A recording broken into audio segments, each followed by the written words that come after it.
Thousands of people have been evacuated because of the wildfires in California, as major highways have been closed when flames sprinted toward coastal and mountain communities surrounding Los Angeles. Unpredictable winds have fueled the fires.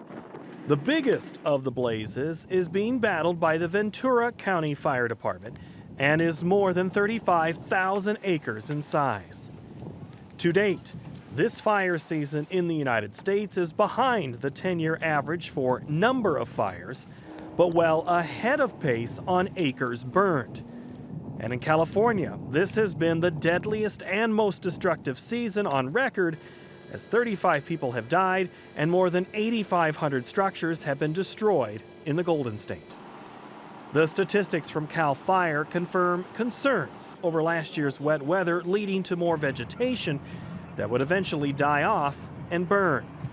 But it wasn't necessarily dry weather that led to this sudden surge of fires, as much as it was the Santa Ana winds fueling the infernos. And guess what? They're wrong.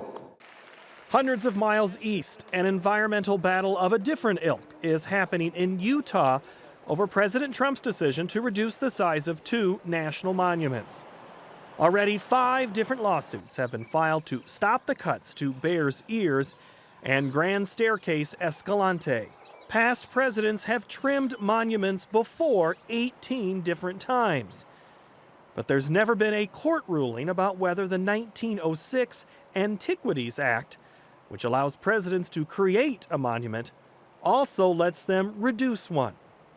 Native tribes led protests last week that continued around Trump's visit.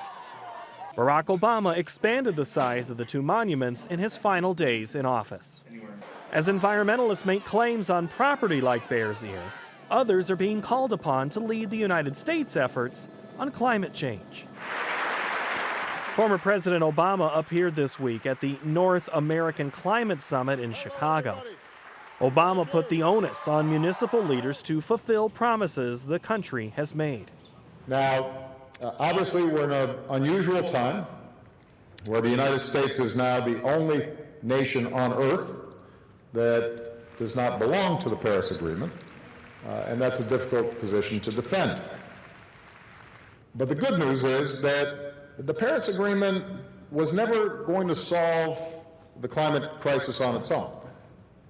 It was going to be up to all of us. The Chicago Charter calls on mayors to achieve a % reduction in greenhouse gas emissions that's equal to or more than what is outlined in the Paris Agreement. For Market to Market, I'm Paul Yeager.